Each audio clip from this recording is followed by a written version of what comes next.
Hey everybody, my name is Patrick. I'm a content creator and a worship pastor living in New York City, and I have great news. I'm about to go on vacation. Wow. And over the past few years, I have created a system that makes it really easy for me to leave. And I wanted to show that system to you because I think a lot of people that work in the church space or even the content creation space have a hard time unplugging. And one thing I constantly see, especially in my church job, is people going on vacation, but still being accessible. And listen, if that's what you choose to do, that's absolutely fine.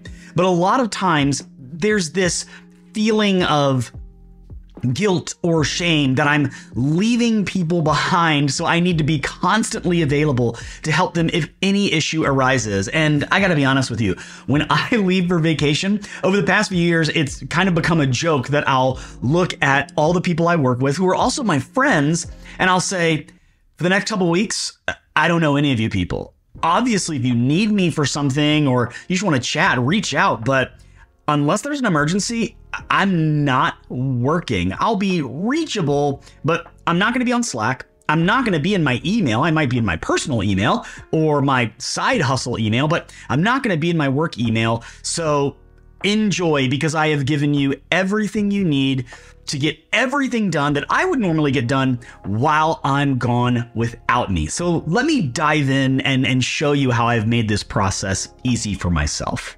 First things first, let's talk about scheduling. Here we are looking at Planning Center online. This is what my church uses to schedule teams, events, things like that. Lots of stuff happening here, but if I click on Sundays, main gatherings, I see all the upcoming Sundays that we have added here, and I can add more, I can delete plans, whatever.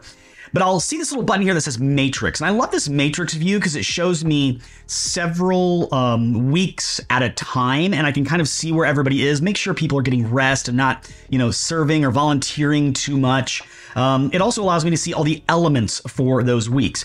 And this is really important. Before I go on vacation, I normally, without vacation, I schedule the upcoming month of events and team members on the 15th of the current month. So if currently it's the month of July, on the 15th of July, I will say, hey everybody, here's an email that says I'm going to be doing the schedule soon. So make sure you put in all the dates you cannot volunteer, that you're out of town or whatever, and I'll start scheduling August on July 15th. Well, for my upcoming vacation weeks, I actually schedule even further in advance, further back, because I just want there to be time for us to make a plan, etc. You get the idea. But here I am looking at the matrix, and as I scroll down here, I'll see, let's just talk about musicians for a second. I have actually on the 11th and the 18th when I'm out of town, I have 3 of our worship leaders scheduled those weeks. Now, why do I, instead of having one worship leader for the 11th and one worship leader for the 18th, why do I have 2 or 3 of them serving together? Well, 2 heads are better than one. Where 2 or 3 are gathered, many hands make light work. Long story short, here I have Jace and Marissa leading worship together on one of the weeks that I am gone. Marissa's one of our worship leaders. Jace is one of our worship leaders. If Marissa gets sick, Jace can step in. If Jace, gets sick or has an emergency or something, Marissa can step in. And within this schedule, I have multiple team members that can play multiple instruments, that can lead on their own. And so I just want to really bolster the team to make sure that they're supported. I also ask them, normally the week of, they put in what songs they're playing and things like that. But I ask them ahead of time, hey, listen, go ahead and let's plan our worship sets ahead of time, because we use clicks and guides on a Sunday, and I like to set that up in advance for them. You do. So that we don't have to worry about it. So basically, I'm just doing everything way in advance. But here's one thing that I often forget that I'm so glad I remembered. I also schedule the next week, the week when I come back. Normally I come back and I'm just like, oh, I'm back, this is so great. And I'm like, oh, I haven't scheduled anybody. I haven't added any songs. I haven't added any service elements. So you want to make sure that that following week when you return is also done. But here's the thing that I actually haven't done yet that I'm realizing now I need to do is maybe I need to go ahead and send out that email that's like, hey, listen, I know I'm way early. It's not the 15th of August and I'm scheduling for September. It's actually the 30th of July.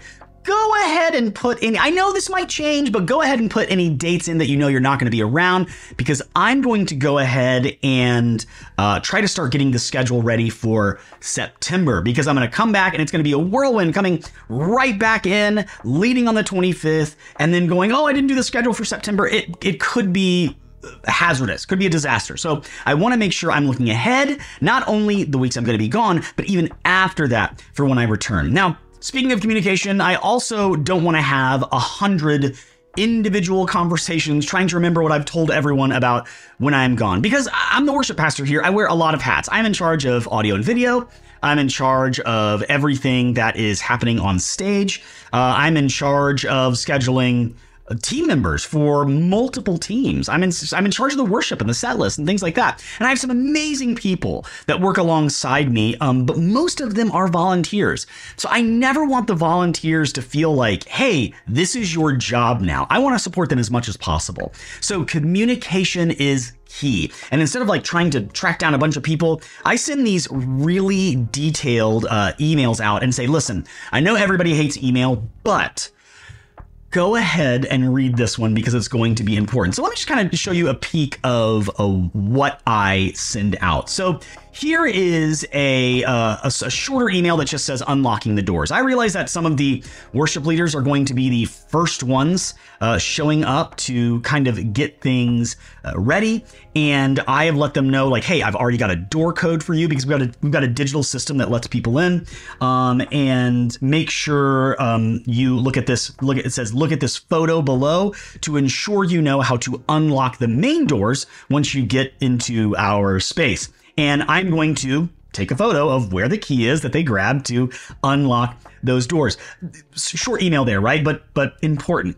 When I leave, I like to kind of walk through the Sunday via email from unlocking the doors to setup, to audio, to who's leading worship, to tear down or clean up. I'm even in charge of creating the sermon reels that go on Instagram and things like that. So to who's doing that. And you'll see as I move through each of these sections, I've put a name in bold. I am sending Kamitra, Brett, because no one reads emails anymore. So when they open this email and they go, I know all this, I want them to see their name in bold to be like, oh, there's something I need to pay attention to here. Now, just so you guys know, Kamitra is one of our prayer leaders. Genevieve, like I said, is one of our worship leaders. Jace and Marissa are also our worship leaders. But who is Brett? I love Brett. He was on my podcast a while back. He's one of our music directors. He's also one of our prayer leaders. Music direction is something that every worship leader feels like they have to do in their own. It feels like music directors are for big productions, big churches. We are not a big church, but every Sunday I have a music director. And that music director is there to support and hold up the worship leader while helping lead rehearsal and lead the band. So for both August 11th and 18th, I have the same music director. So Brett, who's this phenomenal musician, you should check out his channel. You should check out all the work he does. But Brett is there for both of these worship leaders. He's playing, not difficult for him. Leading rehearsal, not difficult for him. So he's there for the worship leader to be like, hey, tell me where you want to go with this service. You focus on leading.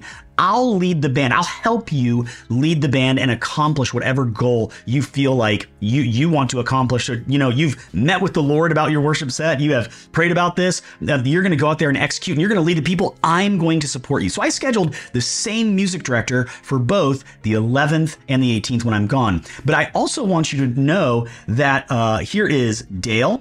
He's playing electric on the 11th. He's also one of our music directors. So once again, if Brett gets sick or something, Dale is able to step in on the 11th and be an MD. And I'm probably going to throw on Honatan or Zach as like a backup MD for the 18th as well. So not only do I have my worship leaders stacked, I also have my music directors stacked. If you're looking at any of this and thinking, man, I wish I had a music director on my team, but that's only for big churches. No. We're a small church. If you're thinking, I wish I had a roster of volunteer worship leaders, we're a small church. We should not have this many worship leaders. And this is only some of them.